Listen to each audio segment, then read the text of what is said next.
Welcome to my class.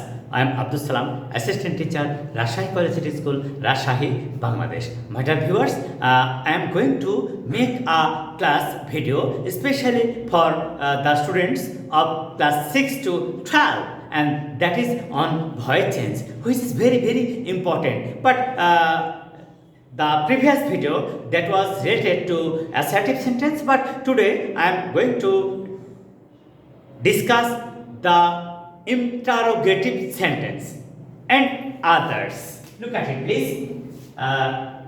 আমরা যদি এটাকে অ্যাক্টিভ ভাবি, does he play football? Does he play football? Does he play football? সে কি football খেলে? আচ্ছা, এই ধরনের সেন্টেন্সকে আমরা যখন প্যাসিভ ভয়েসে রূপান্তর করব, প্রথমে যেটা দেখব সেটা কি বলছে, ডাজ। আচ্ছা, ডু ডাজ কখন হয়? সেটা তো প্রেজেন্ট ইনডেফিনিট টেন্সে হয়। আর তারপরে আমরা এর আগের ভিডিওটাতে শিখেছিলাম যে প্রেজেন্ট ইনডেফিনিট টেন্সকে প্যাসিভ ভয়েসে রূপান্তরের সময় অক্সিলারি ভার্ব বসে এম, ইজ, আর। আচ্ছা, অ্যাক্টিভ ভয়েস যদি ইন্টারোগেটিভ হয়, প্যাসিভ ভয়েসও ইন্টারোগেটিভ হবে। তাহলে সেই ক্ষেত্রে এম ইজ আরটাকে সাবজেক্টের পূর্বে নিয়ে গেলেই তো হয়ে গেল। তাহলে এবারে অবজেক্ট হয়ে যাবে সাবজেক্ট ফুটবল। তাহলে ফুটবলের সঙ্গে কি বসবে? ইজ। তাহলে is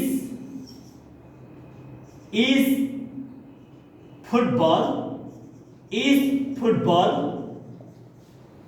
played by him. Is football played by him. তাহলে তোমরা অনেক সহজেই অ্যাক্টিভ ভয়েসকে প্যাসিভ ভয়েসে করতে পারছো ইন্টারোগেটিভ সেন্টেন্সটা। সেটা কি, যে আমরা এর আগের ভিডিওতে শিখেছিলাম যে প্রেজেন্ট ইনডেফিনিট টেন্সকে প্যাসিভ ভয়েস করলে এম, ইজ, আর অক্সিলারি ভার্ব আকারে বসে। ঠিক যেহেতু এর আবার নিয়ম হচ্ছে অ্যাক্টিভ ভয়েস যদি ইন্টারোগেটিভ থাকে, প্যাসিভ ভয়েসও ইন্টারোগেটিভ হবে। তাই যদি হয় সেক্ষেত্রে আমরা দেখব যে প্রেজেন্ট ইনডেফিনিট টেন্স আছে কেন, do does, that indicates present indefinite tense and interrogative sentence. Okay, তাহলে প্রেজেন্ট ইনডেফিনিট টেন্সকে ইন্টারোগেটিভ করার সময় ইজটা প্যাসিভ ভয়েসে বসলো। তাহলে ইজটা সাবজেক্টের পূর্বে গেল, হয়ে গেল। ইজটা এই ইজ সাবজেক্টের পূর্বে গেল। আমরা কিন্তু বারবার একটা কথা বলবো, সেটা কি, অ্যাক্টিভ ভয়েসের যেটা সাবজেক্ট, প্যাসিভ ভয়েসের যেটা অবজেক্ট, অ্যাক্টিভ ভয়েসে হয়ে যাবে সাবজেক্ট, আর এই সাবজেক্ট হয়ে যাবে অবজেক্ট, তার পূর্বে প্রিপোজিশন বাই। আর যে কোনো টেন্স অর্থই ভার্বের পাস্ট পার্টিসিপল ফর্ম। আর যেহেতু ইন্টারোগেটিভ বানাবো তাই ইজটা সাবজেক্টের পূর্বে যাবে। আসলে এটাকে প্যাসিভ ভয়েস করলে অ্যাসার্টিভ সেন্টেন্সে হতো কি, football is played by him. Football is played by him. যেহেতু আমরা ইন্টারোগেটিভ বানাচ্ছি তাই এই ইজ, এম, আর যাই হোক যে কোনো অক্সিলারি বা মডাল থাকলে সেটা সাবজেক্টের পূর্বে আসবে। যেমন আরেকটা উদাহরণ আমরা দেখব, এই উদাহরণটা, can she write a poem? সে কি একটা কবিতা লিখতে পারে? আমাদের নিয়ম কিন্তু সহজ, ওই যে মডাল অক্সিলারি থাকলে বি ব্যবহার করতে হয়, তারপরে আমরা তাই করব। তাহলে এটাকে আমরা যখন প্যাসিভ ভয়েস করব, তাহলে can a poem be written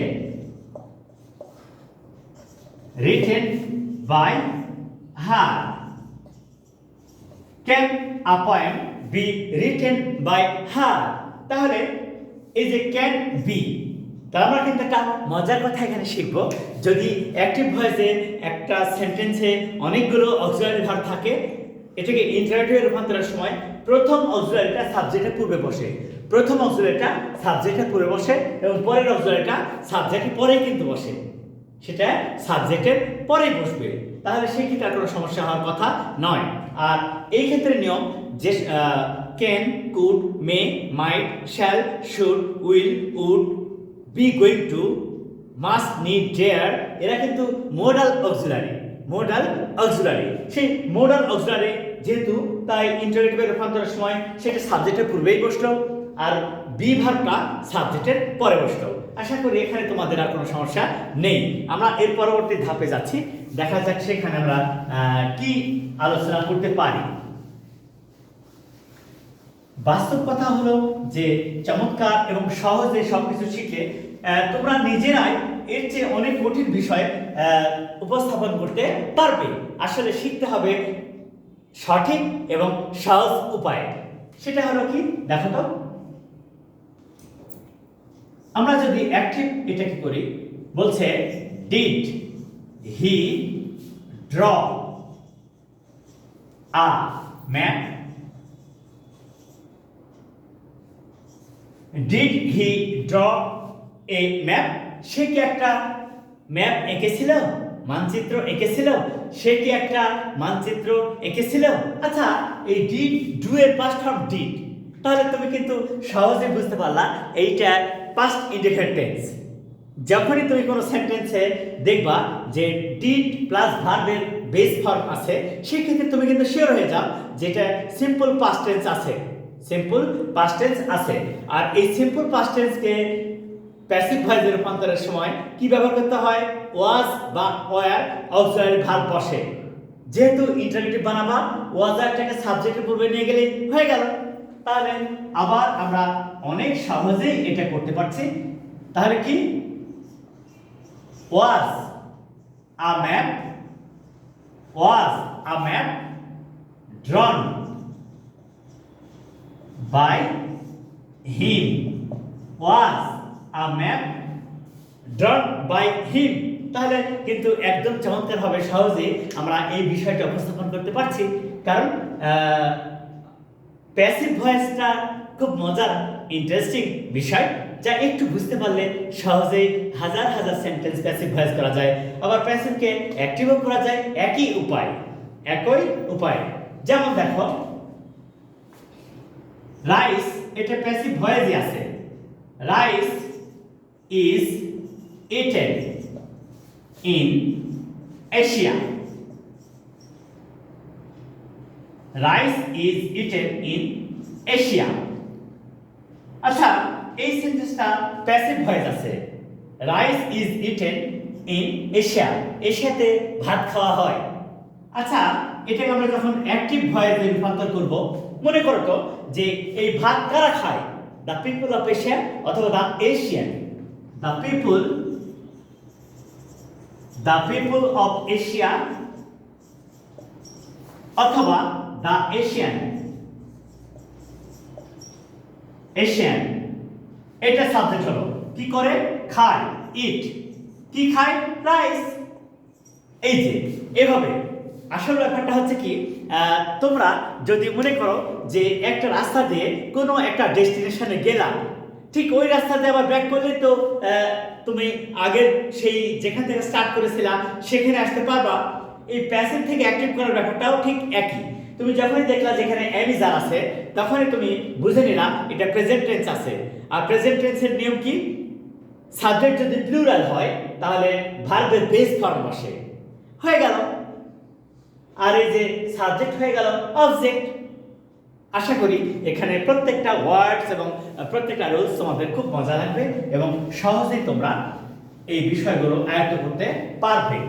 এখানে মনে হয় যে তোমাদের খুব একটা কষ্ট হবে না এই অ্যাক্টিভ প্যাসিভ চেঞ্জ করার ক্ষেত্রে। আচ্ছা, এবার একটা সেন্টেন্স দেখো তো, মনে করো এটা অ্যাক্টিভ আছে, সেটা কি, she has been cooking biryani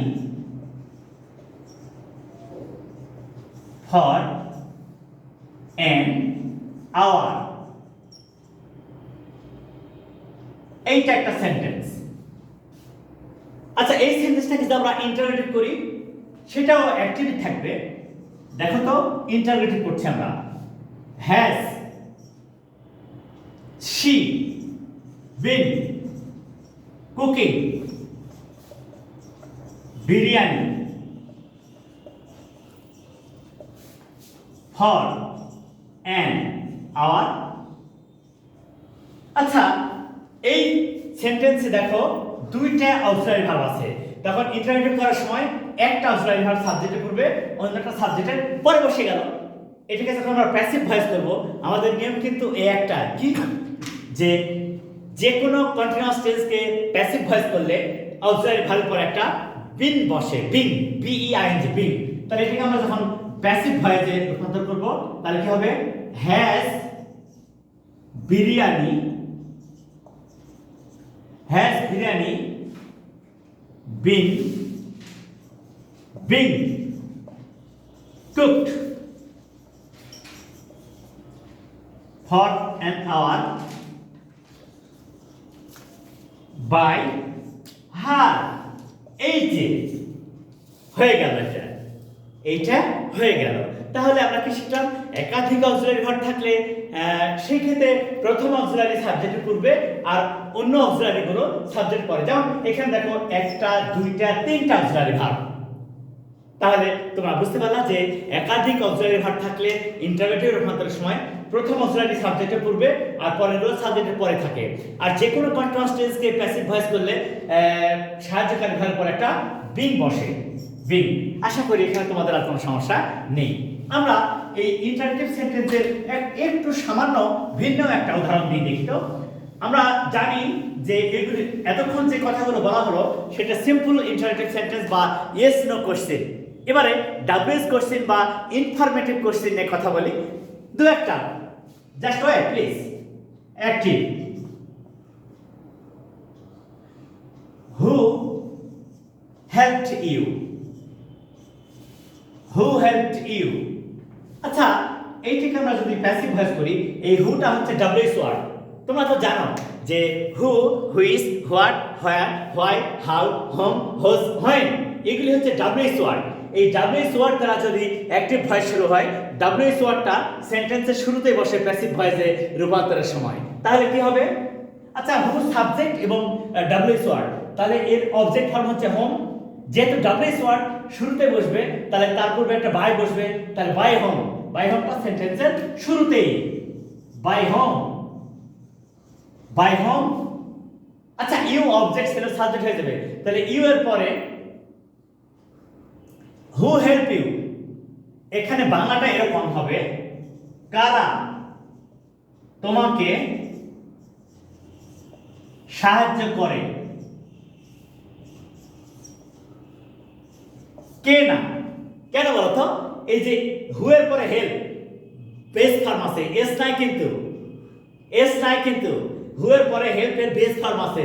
তার মানে এই সাবজেক্টটা হচ্ছে প্লুরাল, এই হুটা হচ্ছে প্লুরাল। হু হেল্প ইউ, কারা তোমাকে সাহায্য করে। তাহলে by whom, were, by whom, were, sorry, by whom are you helped, by whom are you helped. এই তো হয়ে গেল, by whom are you helped. তাহলে আমরা কি শিখলাম?